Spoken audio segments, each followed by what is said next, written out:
Je voudrais du soleil vert, des dentelles et des théières, des photos de bord de mer, dans mon jardin d'hiver. Je voudrais de la lumière, comme en Nouvelle-Angleterre. Je veux changer d'atmosphère, dans mon jardin d'hiver. Ma robe à fleurs, sous la pluie de novembre, tes mains qui courent, je n'en peux plus de t'attendre. Les années passent, qu'il est loin, là je tombe. Nul ne peut nous entendre. Je voudrais du Fred Astaire, revoir un latte. We wrote a story about it on May 1st, which is this situation involving Joe Biden's son's work for this Ukrainian oligarch-owned gas company, which is, I have to quibble with some of what your previous guest said, is a significant liability for Joe Biden. Like, there is a story here. We've told some of it. There's more to be told. We're going to continue to sort of pull that back. Welcome to 2016 2.0. In this edition, there is not only a whistleblower problem for Donald Trump, there's also a 2016 redux issue for the Democrats. It began to take shape as a New York Times problem for candidate Joe Biden. And it's a familiar problem to anybody who has recently been a Democratic nominee. Now, when it was Hillary Clinton, the New York Times published this report based on clips from a partisan book by a former partner of Make Breitbart, the home of the white nationalist alt-right, Steve Bannon, a guy named Peter Schweizer. The New York Times picked up his narrative and spent the rest of the election zeroed in on Hillary Clinton and her emails. Well, now the Times has a new narrative, which is that this time Biden is the one with a problem that now needs to be paid attention to, that is equal to the scrutiny afforded to Donald Trump. You know, the president who allegedly rang up the president of Ukraine to possibly tip the scales of the 2020 election and then might have tipped the scales again to cover it all up. Actions that came after a special counsel investigation into Russia's decision to tip the 2016 election in his favor. Yeah, that guy. This week, reporter Ken Vogel, as we just saw, picked up that narrative, which he put into paper back in May and is now running with. The problem is that this narrative is also a Peter Schweizer joint. Now, we're not going to read you any of that story because we do not want to advance it on this show.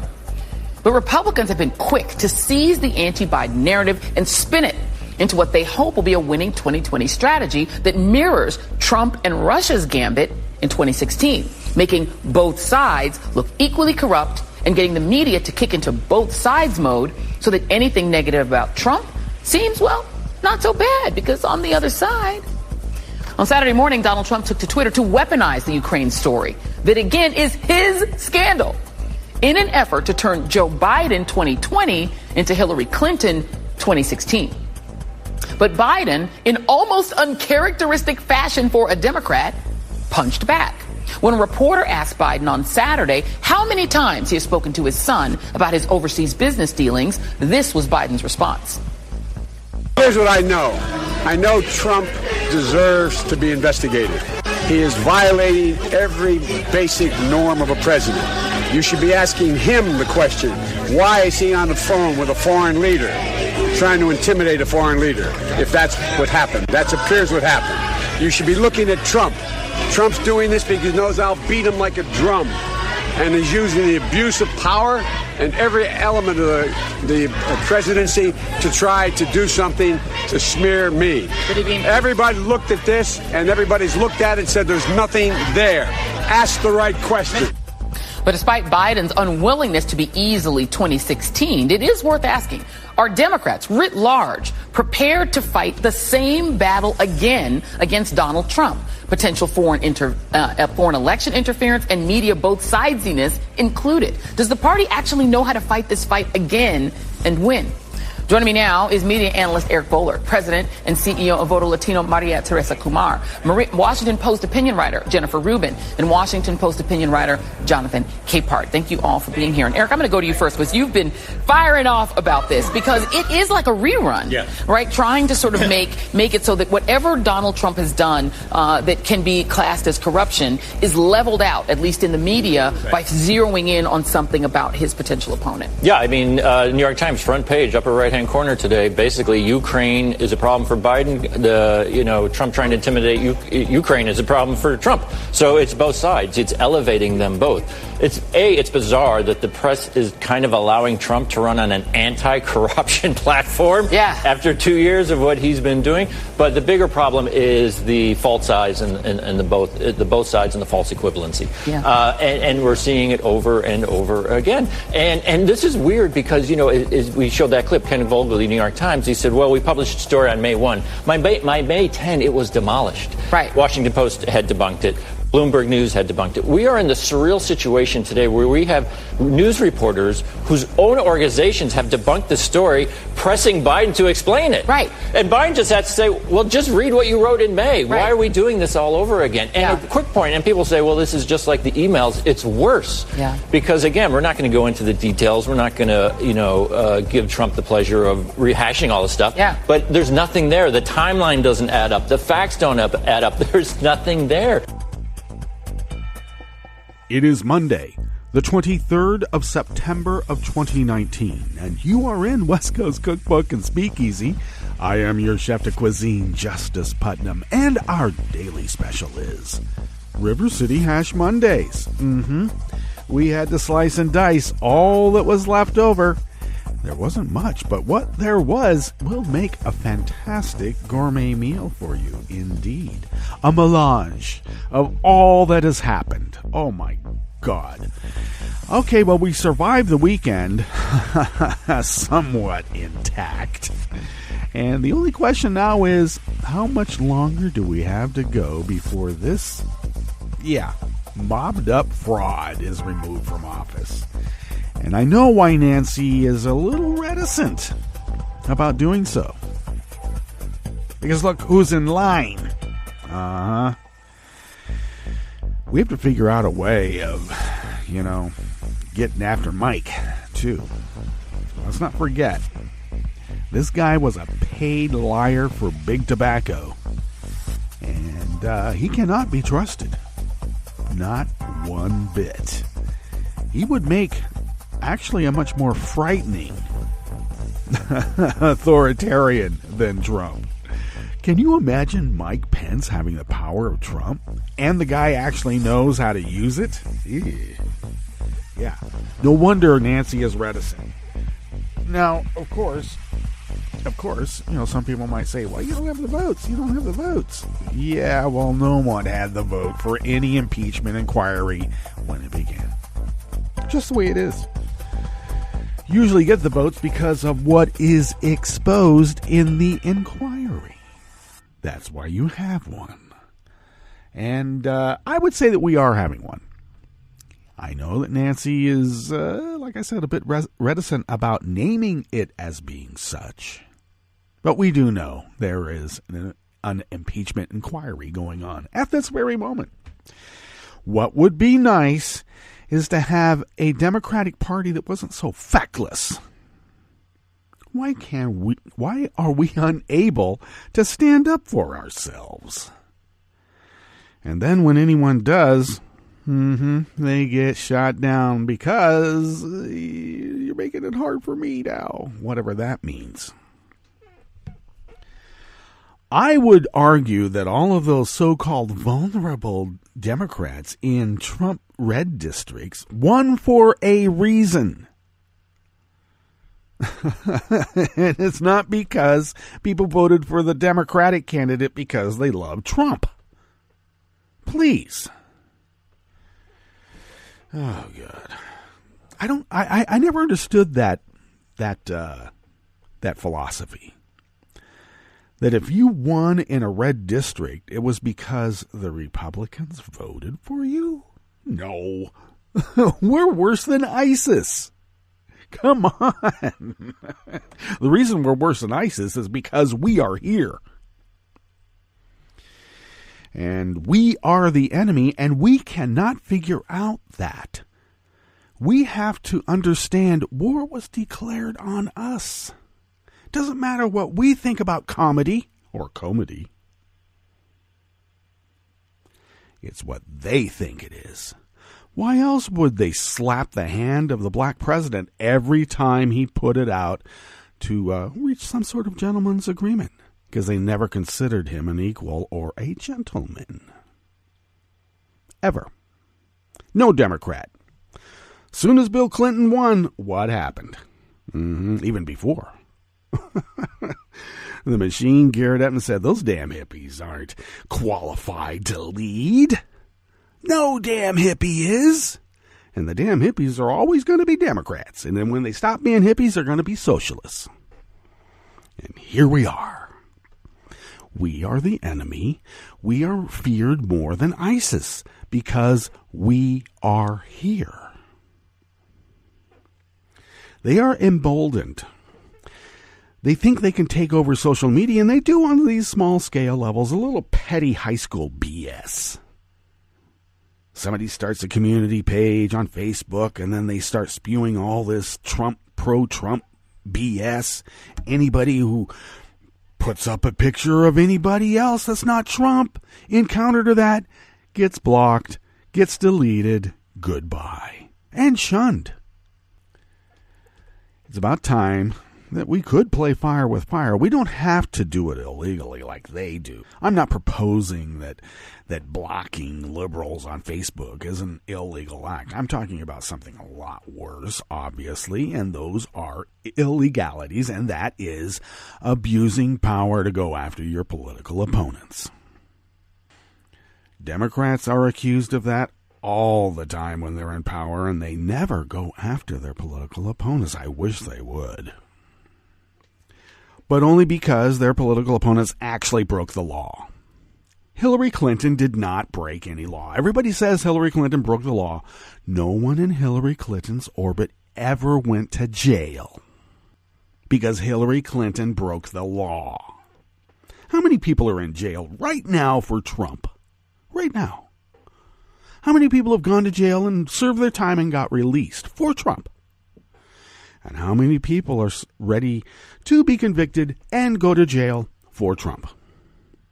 No one in Hillary's orbit ever came close to having a conviction of anything. What?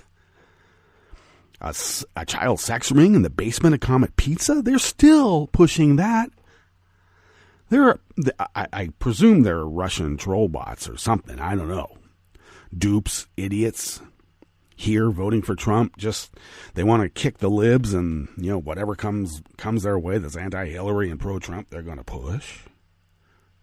Even after a guy went to Comet Pizza, shot it up with families inside to rescue the kids in the basement. There are no kids in the basement.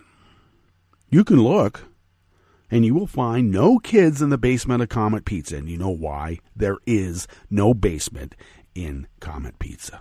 Never has been, never will be. Except in the feverish brains of these cultists. I don't know what else to call them. Brown shirts? Probably. The brown shirts were pretty much of a cult too. I don't know, maybe it is a lot more cynical. Maybe they are absolutely aware and they just don't care. I think that could be it too. So, we got that going for us, which is nice. Well, what's on the menu here in the Bistro Cafe of West Coast Cookbook and Speakeasy? In fact, for the whole show, because we go to the chef's table at the second half or so.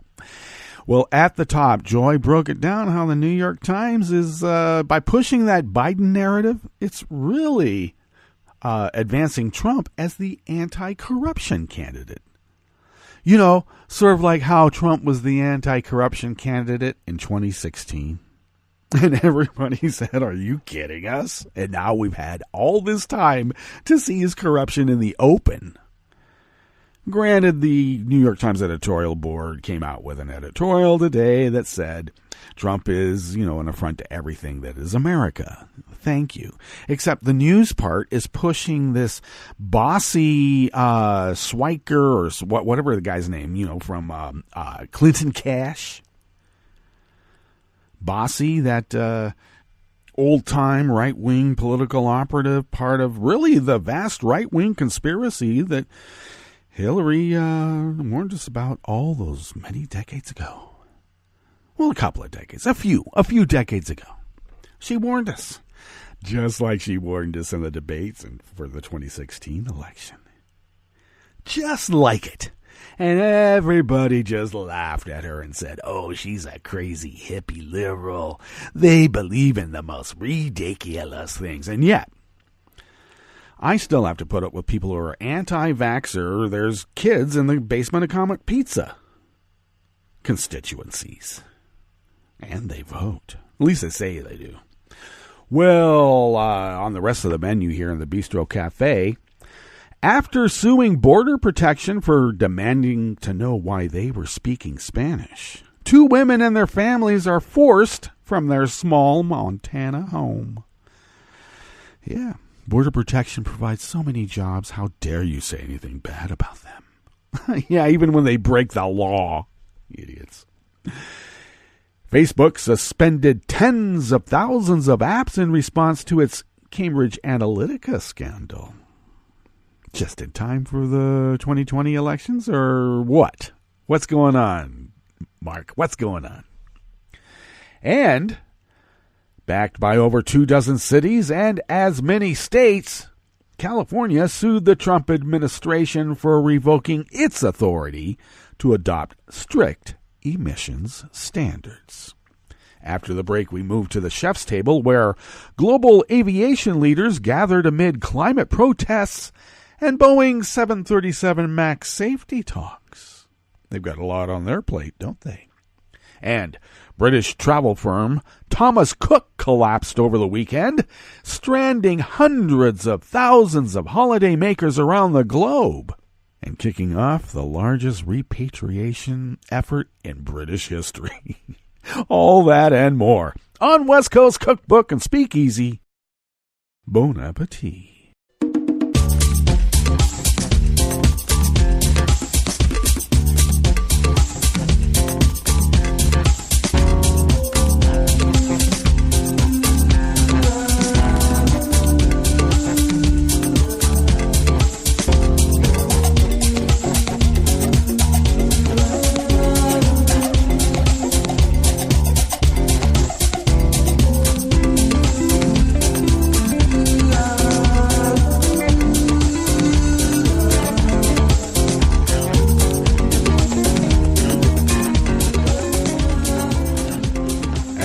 Bottom of our homepage at netrootsradio.com. To the rightish of the page is the chat room link right there by the social media scroll. Wow. And our chat room link is monitored by Kelly Lincoln, and we thank Kelly for doing so. To the leftish of the page from the chat room link at the bottom of our homepage at netrootsradio.com is our link to our Patreon site, and this is where we get a little serious. All kidding aside, if you could, please become a recurring Patreon of Netroots Radio. Late last night, we had a bit of a glitch, and we still don't know, well, I suspect what's going on. But we're having some sort of issues and with our Dropbox and some other issues on the MacBook, which is our broadcaster, the workhorse. And we're trying to ferret that out. Don't quite know what it is. Actually, if anybody out there has a Mac and have come across Dropbox syncing a file and it just won't finish syncing, you have the little icon on the Dropbox icon that is working. It seems to be gumming up the Mac at times. And if you've come across that, I've gone on message boards trying to get a fix, and I've tried it. Nothing seems to work yet. So that's what I've been doing. And the crew is out there, and some of them are unavailable, unfortunately. So yeah, I'm putting a plea out there. If you happen to know or have heard anything like that, pass your remedies my way and I'll try them out. So if you could become a recurring Patreon of Netroots Radio, we do have to buy some newish machinery, obviously. And I don't know, maybe software is degrading. I'm trying to figure it out. We'll figure it out. But thank you for your generosity, and I'm going to be blunt. Please keep it up. Even a small amount. I keep saying the amount of an espresso-type coffee drink once a month sent our way goes a long way for us being able to pay the bills, which is a fixed cost, as they used to say in economics, and taking care of those variable costs like getting newish machinery, which will happen. And thank you for your generosity in allowing us to resist as Resistance Radio and as the founders originally intended all those many decades. Well, a couple hundred plus years ago. Thank you. If you would like to follow Netroots Radio on Twitter, it is so simple. Just go to @NetrootsRadio. Tom takes care of that, and we are so thankful he does. I take care of @JusticePutnam, and I post the show notes and links diary on Daily Codes about 10 minutes before showtime. And a very integral part to this salon that we have here, because that's where the real news is. I mean, we sit around and make jokes. And in the process, interest ourselves enough to dig deeper. Okay, that's kind of what we're doing, if you wanted to call it a mission statement. Mm-hmm. If you would like to follow the show on Twitter, do so at CookbookWest, and pick up podcasts by way of Spreaker, Stitcher, TuneIn, iHeart, YouTube, iTunes, etc., etc., etc. Indeed. Okay, we better get into these offerings that we've curated for you here in the Bistro Cafe at West Coast Cookbook and Speakeasy. And this first offering comes out of the AP by, scroll down here, by Stoltz. Where's your name again? Okay, Matt Volz. Matt Volz, out of the AP. A woman who is suing the U.S. Customs and Border Protection, and we reported on this when it happened. After an agent questioned her and a friend for speaking Spanish in a convenience store in Helena, Montana. Said Friday the backlash to their lawsuit has forced them to move away from their small Montana city.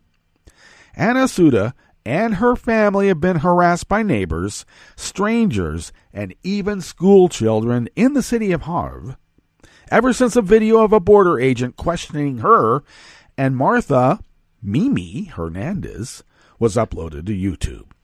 Suda said in a phone interview with the AP, she said that one version of the video has been viewed more than 123,000 times since February. Suda and her 2 children have been living with relatives in El Paso, Texas for the past 1.5 months, while her husband, a Customs and Border Protection employee himself, is seeking a job transfer to join them. They are both married to government employees with Border Protection. And Border Protection didn't come to help them because they're suing Border Protection for asking them why they were speaking Spanish in America. As if that is an illegality. Talk about profiling. No, it's not racial because being Latina is not a race. We know that. Maybe Hispanic, but Latin, no. No one came to their defense. No city officials, nobody. It's small town, petty grievances, and when I talk about shunning, I know from whence I speak. You go against their right-wing bullying, and they will let you know that you're not wanted. I can't take it anymore, Suda said. Our lives are not the same. It's not the same anymore. These guys destroyed everything we have. Hernandez has been living in Great Falls, but still commutes to her job and said, and that was their attorney, Alex Raitt of the ACLU of Montana, said. The women who were born in the U.S. and are citizens said in their lawsuit that they were speaking to one another in Spanish while standing in line to buy eggs and milk in a convenience store in Havre. The agent, Paul O'Neill, entered the store, overheard them, and kept them in the parking lot for approximately 40 minutes while he checked their identification. Give me your papers. And there's no please. Show me your papers. And whenever you make the connection, like, what other country, what other event happened in our history, and for some of us, it's fairly recent history. What happened in fairly recent history where a major power said, show me your papers? To a particular class of people. Ma'am, the reason I asked for your ID is because I came in here and I saw that you guys are speaking Spanish, which is very unheard of up here. Well, look, just because you're an illiterate doesn't mean that the rest of America is. They don't really go for the brightest, obviously, in law enforcement, do they? We make jokes about, there's a IQ upper limit that you're not supposed to go over to be a cop. Now, I know there's a lot of arguments about IQ tests and all of that. You can give all sorts of aptitude exams to determine someone's aptitude. They do it all the time in business. And we make jokes because in one small municipality, they actually did that. They had a maximum, quote, IQ that an officer could have. Because if you get a little bit too smart, you might figure things out. So these guys are supposed to be lawyers and know our Constitution down to a very fine nuance. But they can't seem to figure out about the freedom of movement and the free expression of ideas, no matter the language. Suda was born in Texas and moved to Montana with her husband in 2014. Hernandez was born in California and has been living in Montana since 2010. Suda did not recognize O'Neill as a colleague of her husband, nor did she say that her husband worked for the same agency. Havre is a city of nearly 10,000 people, about 30 miles from the U.S.-Canadian border and near two Native American reservations. The city's population is mostly white, do you think? And about 4% Hispanic, according to the U.S. Census. Well, I guess they're not going to count them anymore now, are they? The women filed their lawsuit in February, saying they were detained in violation of the Fourth Amendment's protection against unreasonable search and seizures and the Fifth Amendment's Equal Protection Clause. They are asking a judge to declare it is unconstitutional for the federal agency to detain anyone based on race, accent, or language alone, and to block the agency from doing so, and to award them an unspecified amount of damages. They say such stops are a pattern with the Havre sector of the Customs and Border Protection, and they cite other recent cases where Latino and Latinas were stopped. They destroyed my life, but if I can help somebody else with this by speaking out, I'll take it, Suda said.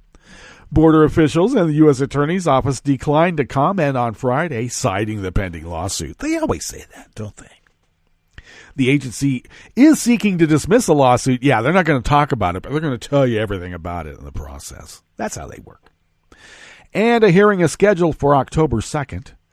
Attorneys for the agency say it has sovereign immunity against any damage claims, and that because the women were only stopped once after living there for years, there's no evidence there's any threat of it happening again to them. Oh, really? Well, how about it never happening in the first place? Ever since the lawsuit was filed, Suda said the backlash has come in forms of angry faces on the street, backhanded comments about her high-volume confrontation, and once a man shoved her. She said friends of border agents have told her to drop the lawsuit, but she did not file a complaint with the police because one woman who confronted her said she was friends with the police. Once, a classmate of her young daughter called the girl an expletive in Spanish, and the potential threat to her children was a major factor in her decision to leave. She has a young son who is autistic and nonverbal, and she feared that something could happen to him and he would not be able to tell her. However, Police Chief Gabe Matosic did not return repeated calls for comment, and Mayor Tim Solomon was out of the office and was not able to immediately return a message. They never do.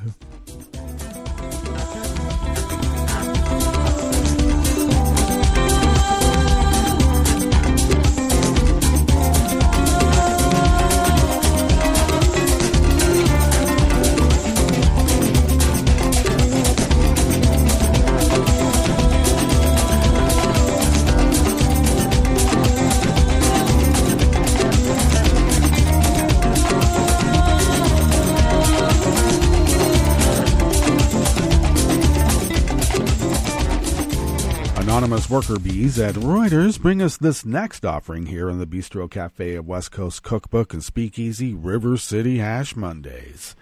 Facebook said on Friday it has suspended tens of thousands of apps on the social networking platform as part of the company's ongoing app developer investigation it began in March of 2018 in response to the Cambridge Analytica row. The suspended apps are associated with about 400 developers, Facebook said, adding that it is not necessarily an indication that these apps were posing a threat to users. Earlier this year, the company agreed to pay a record-breaking $5 billion fine to the U.S. Federal Trade Commission to resolve a government probe into its privacy practices. The FTC privacy probe was triggered last year by allegations that Facebook violated a 2012 consent decree and inappropriately shared information of 87 million users with British political consulting firm Cambridge Analytica. You know, the ones that gamed our election. Yes, them. Facebook has since agreed to boost safeguards on user data and has put curbs on the amount of information that third-party developers can request from platform users. We're making progress, the company said in a blog post. We won't catch everything, and some of what we do catch will be with help from others outside Facebook. Oh, you mean maybe law enforcement?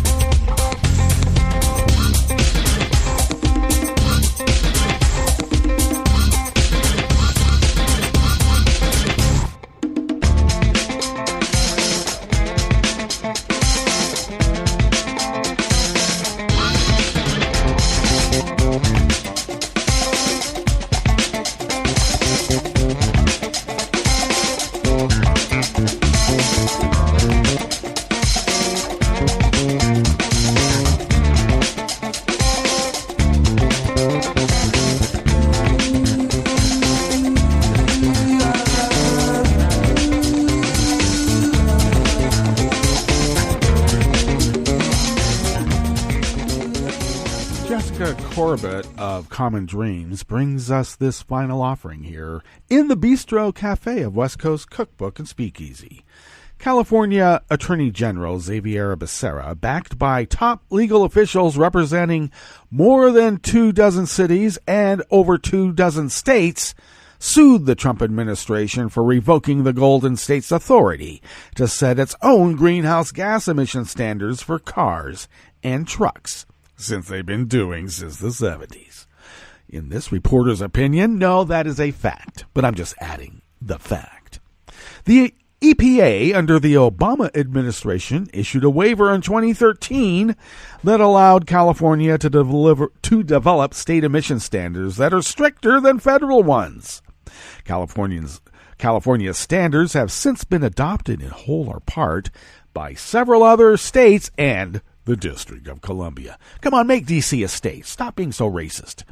over the past 50 years, the EPA has granted 100 waivers to California.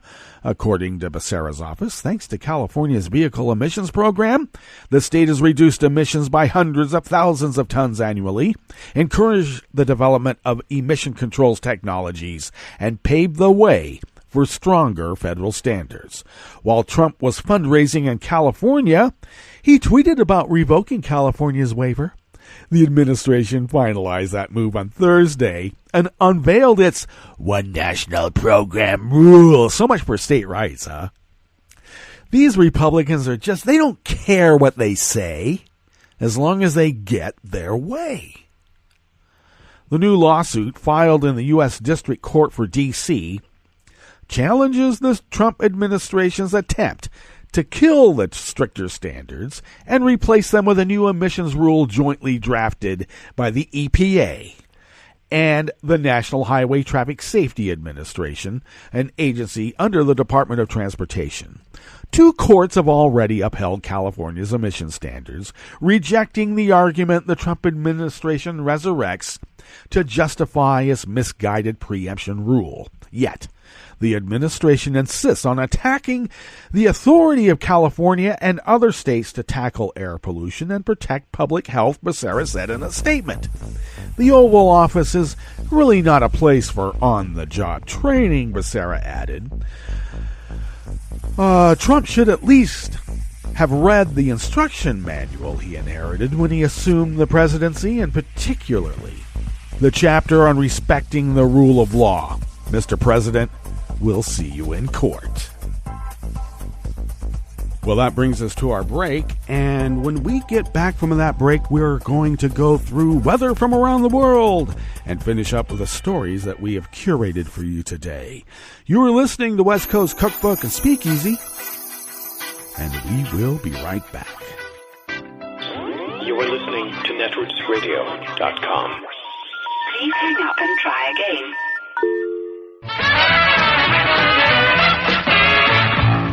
From a point at sea to the circles of your mind, a new force is at work for planetary transformation. New radio for a new Earth.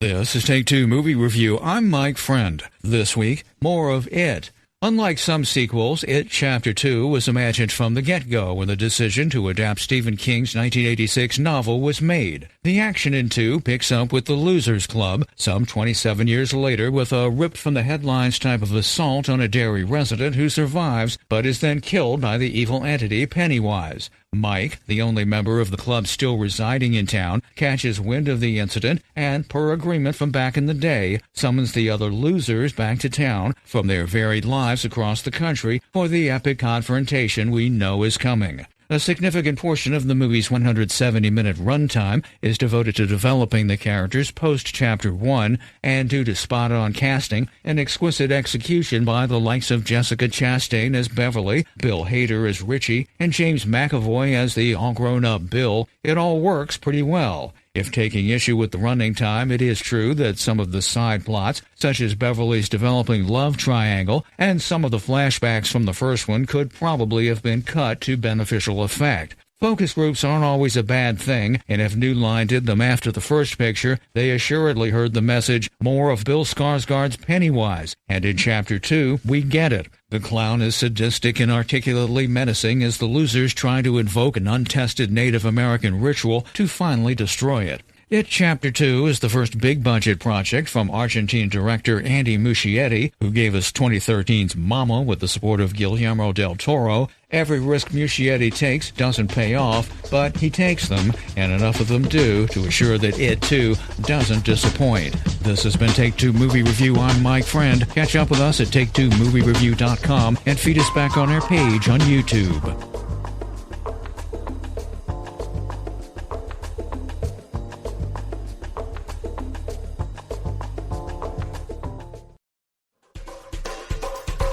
This is Scientific American's 60 Second Science. I'm Suzanne Bard.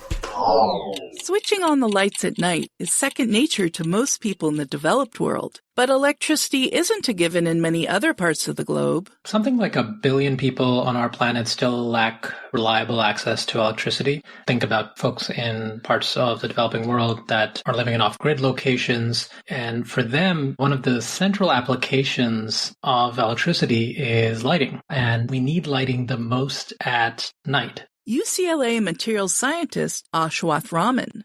Solar cells can provide remote areas with electricity during the day, but require batteries to store that energy for use at night.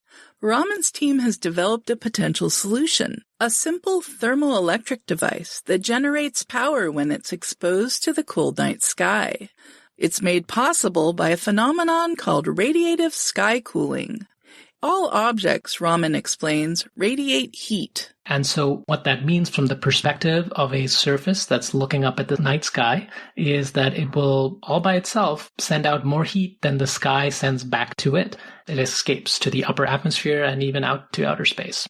And it's something that anyone can observe at night. So if you go and measure the roof temperature on your house in the early morning hours, say, you should read a temperature that is much lower than the immediate ambient air temperature. Raman reasoned that this temperature difference could be exploited to generate electricity. His team built their device using an aluminum disc that acts as a radiative cooler. Its cool side faces the night sky, while its other side is warmed by the air around it. As heat escapes upwards, a thermoelectric generator converts the temperature difference into electricity that powers a small LED light. For now, the energy output of the device is just a tiny fraction of what a solar cell can produce, but engineering improvements could eventually boost its performance. Raman sees the device as a complement to solar, providing inexpensive 24-hour power generation to remote areas of the world without the need for batteries. You can also think about, say, the polar regions where for several months of the year, there's no sun at all. So in those kinds of regions, this might represent one of the few ways you can actually generate power naturally at night. The research is described in the journal Joule. In addition to lighting, Raman says the device could be useful for specialized applications, such as powering wireless sensors and monitoring atmospheric conditions. Or it could be a really cool way to recharge your cell phone at night. Thanks for listening. For Scientific American's 60-Second Science, I'm Suzanne Bard. Hi, it's Tom. Could we humbly suggest your donation to netrootsradio.com? All we've got to run this 24-hour powerhouse of progressive resistance radio is what comes out of our own wallets. And you are our biggest donor. And it doesn't take much, $3, $5. Just go to the bottom of our netrootsradio.com page and hit our secure donate button. Heck, you can even make a recurring contribution. And you'll get a wondiferous pair of Netroots radio stickers for application to your backpack, your bumper sticker, or your banjo. Well, it's up to you which backpack you want to put it on. So donate what you'd like at the bottom of our netrootsradio.com's homepage. Because you are our biggest donor. netrootsradio.com. Together, we are Resistance Radio.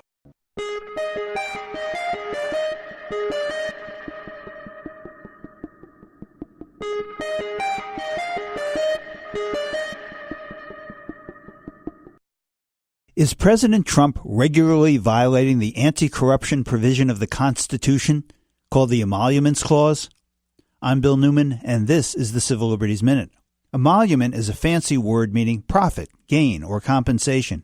And Article 1, Section 8 of the Constitution, in sweeping language, prohibits any person who holds a federal office, that includes the president, from profiting from his office, that is, from receiving an emolument.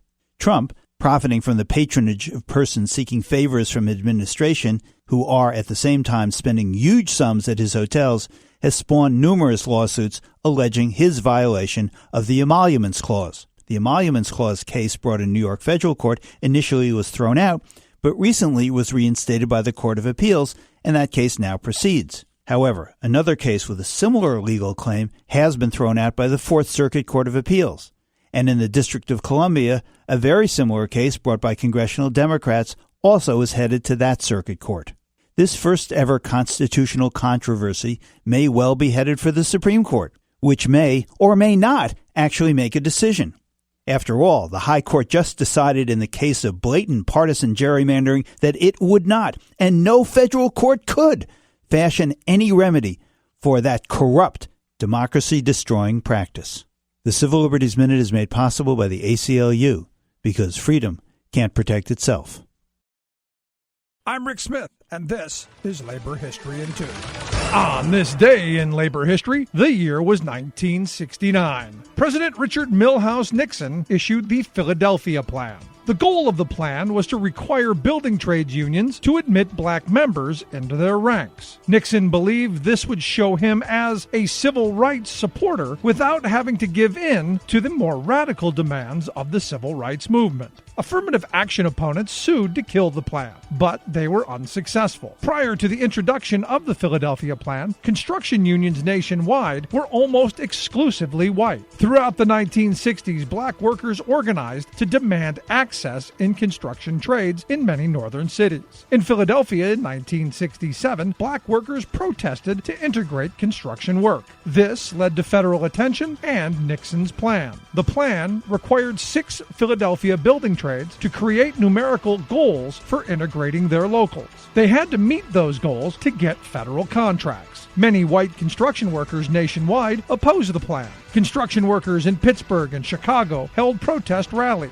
In practice, Nixon had very little interest in strong enforcement of his plan. He wanted to use it to defend himself when critics attacked his administration's civil rights record. Civil rights leaders saw through Nixon's charade. Real progress in desegregating construction work was very slow, and the Nixon administration did little to change that. Still, Nixon's plan was a step, however small, at integrating the building trades. Another important step was the founding of the Coalition of Black Trade Unionists in September of 1972 in Chicago. Today, the organization has members in more than 1,200 locals and works to increase and support black members of trade unions. Today, integration of the trades remains an incomplete project. Labor History in 2 brought to you by the Illinois Labor History Society and The Rick Smith Show.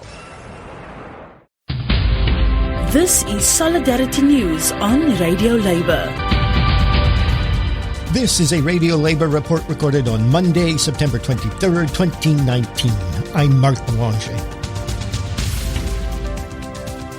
Labor activists all around the world are organizing strikes and other activities in order to put pressure on governments and businesses to take serious action to confront the climate catastrophe. This comes as government representatives are in New York at the UN's Climate Change Summit. One of the unionists in New York is Samantha Smith, the director of the International Labor Movement's Just Transition Center. I asked Ms. Smith to explain why the movement is so concerned about the effects of climate change. We think everybody should be concerned about climate change. And if we just look at some of the things that have happened recently with Hurricane Dorian, the wildfires that we're seeing in different countries, extreme heat events, for example, in France recently, as the world gets warmer, heat is going to be an issue for every single person who's working outside. So that's everybody from people working in agriculture and forestry through construction, street hawkers, anyone who spends most of their workday outside is already being affected by climate change, and that is going to continue in the future. We also have a lot of people who are on the very front lines of disaster relief and emergency response, our first responders. These are people, firefighters who are fighting wildfires, people responding to floods.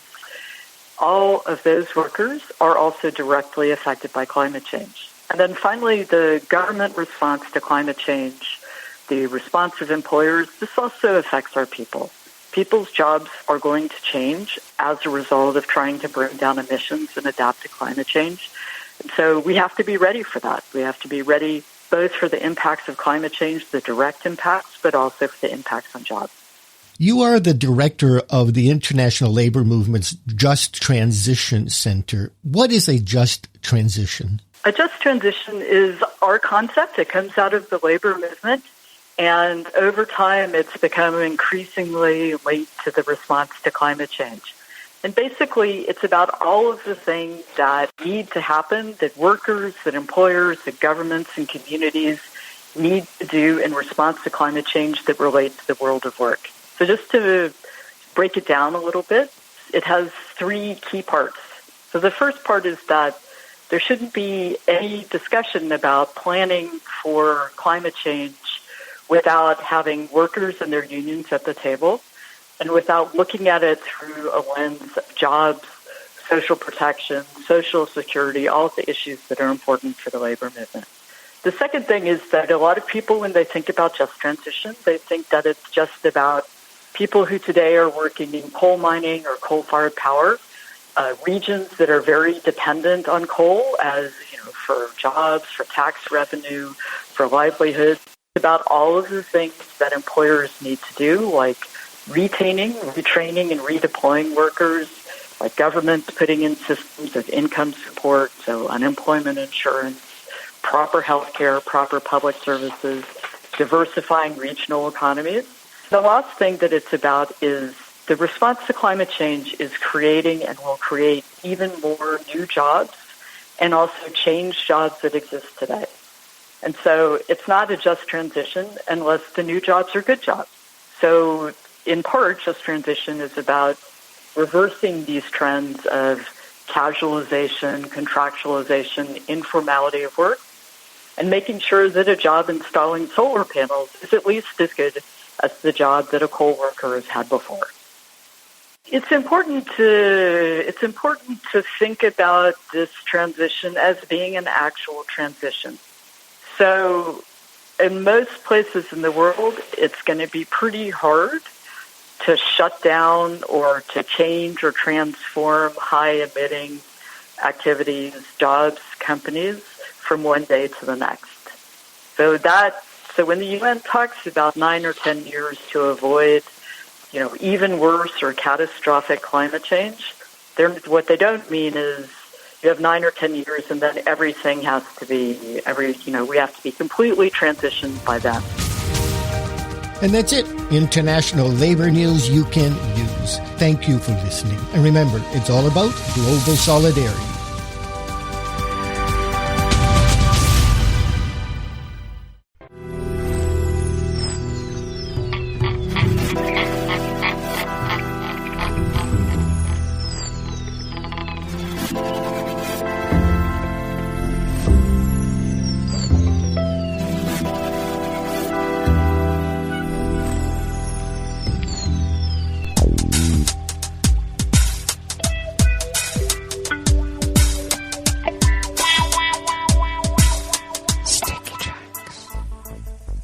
Thank you for accompanying us here to the chef's table at West Coast Cookbook and Speakeasy, River City Hash Mondays. We always begin weather from around the world along the banks of the Rogue River in the Rogue River Valley of Southern Oregon on the west coast of the continental United States of America, where it is currently 52 degrees, a little chilly morning. We are under foggy conditions at the moment. We will be much warmer than yesterday. We only got about 68 degrees and had quite a bit of rain come through. We are expecting a high in the mid-70s today. Winds will remain light and variable, as they have been throughout the weekend. Partly cloudy skies throughout the day, a clear sky tonight. Lows in the mid-50s. Winds will be light and variable, picking up tomorrow when we have sunny skies out of the northeast at 5 to 10 miles per hour, with a high expected in the low 80s. Ragweed pollen is considered or rated low. I guess it's considered low as well. Air quality index is rated at good at 23 parts per million, and the daytime UV index is moderate at 5. Barometric pressure locally is holding steady at 30.18 inches. Visibility is less than a mile, and relative humidity is at 97%. Weather from around the world is brought to you by people's personal weather stations that they purchased. These people planted these purchased personal weather stations somewhere on their property, and these people positively live around the world. London is 68 and mostly cloudy. Paris is 72 and partly cloudy. Rome is 77, mostly cloudy with a thunderstorm advisory. Kiev is 55 and fair. Kabul is 78 and fair. Hong Kong is 79 and fair. Tokyo is 82 degrees and clear. Sydney, Australia is 52 degrees and clear. San Francisco is 58 and mostly cloudy. And New York, New York is 78 degrees Fahrenheit and sunny. And that is weather from around the world, brought to you by people's personal weather stations that they purchased. These people planted these purchased personal weather stations somewhere on their property, and these people positively live around the world.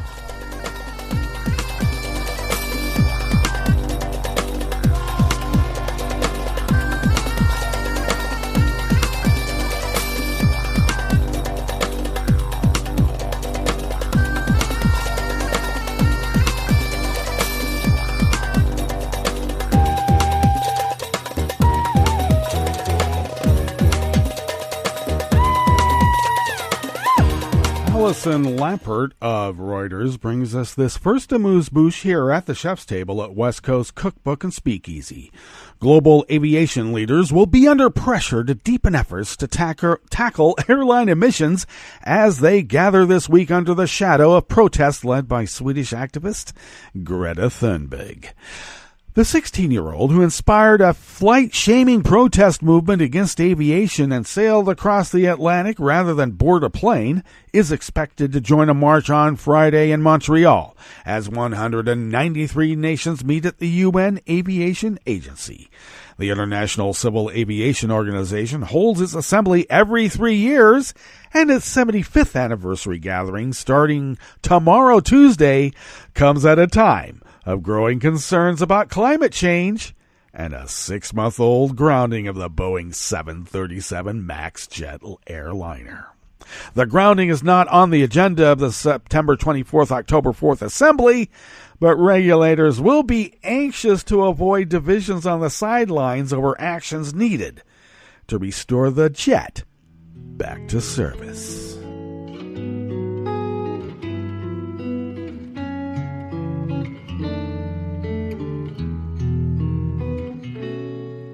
Je te donne ce mon amour pour la vie entière, la promesse de me trouver à tes genoux. Aussitôt que tu m'appelles, rester toujours fidèle, c'est tout, c'est tout. Je te donne tous mes printemps, mes étés de mer, mes automnes quand les feuilles tombent partout. Si ce n'est pas une bonne affaire, je te donne tous mes hivers, c'est tout. Kate Holton, also of Reuters, brings us this final amuse-bouche here at the chef's table at West Coast Cookbook and Speakeasy. Hundreds of thousands of holidaymakers were stranded today by the collapse of the world's oldest travel firm, Thomas Cook, sparking the largest peacetime repatriation effort in British history. The liquidation marks the end of a British company that started in 1841 running local rail excursions and grew to pioneer the family package holiday, running hotels, resorts, and airlines for 19 million people a year. It has around 600,000 people abroad and will need the help of governments and insurance firms to bring them home from places as far afield as Cancun, Cuba, and Cyprus.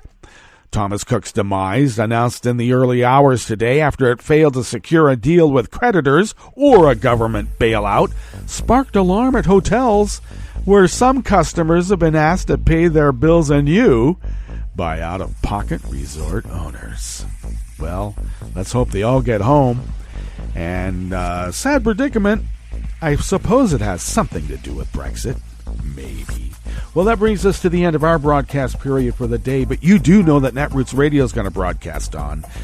In fact, we're going to meet up here tomorrow for Tarrytown Chowder Tuesdays. So do stay tuned to Netroots Radio all day, all night, for all the breaking news as it breaks, and we'll meet up here tomorrow, right here, in West Coast Cookbook and Speakeasy. Bon appetit.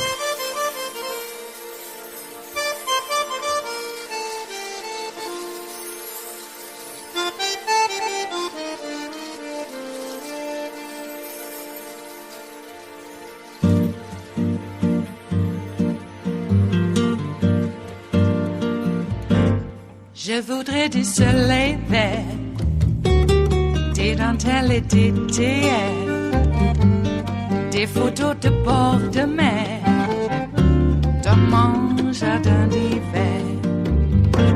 Je voudrais de la lumière, comme en Nouvelle-Angleterre. Je veux changer d'atmosphère, dans mon jardin d'hiver. Robe à fleurs, sous la pluie de novembre, tes mains qui courent, je n'en peux plus de t'attendre. Les années passent, qu'il est loin, là je tombe. Nul ne peut nous entendre. Je voudrais du Fred Astaire, revoir un latte Goël. Je voudrais toujours te plaire, dans mon jardin d'hiver. Je veux déjeuner par terre, comme au long de golfe clair, t'embrasser les yeux ouverts, dans mon jardin d'hiver. Robe à fleurs, sous la pluie de novembre, tes mains qui courent, je n'en peux plus de t'attendre. Les années passent, il est loin, là je tombe. Nul ne peut nous entendre. Ba-da-da-dum-di-da-dum. Ba-da-da-dum-di-da-dum. Ba-da-da-dum-di-da-dum. Dans mon jardin d'hiver. Ba-da-da-dum-di-da-dum. Ba-da-da-dum-di-da-dum. Ba-da-da-dum-di-da-dum. Dans mon jardin d'hiver. Dans mon jardin d'hiver, dans mon jardin d'hiver.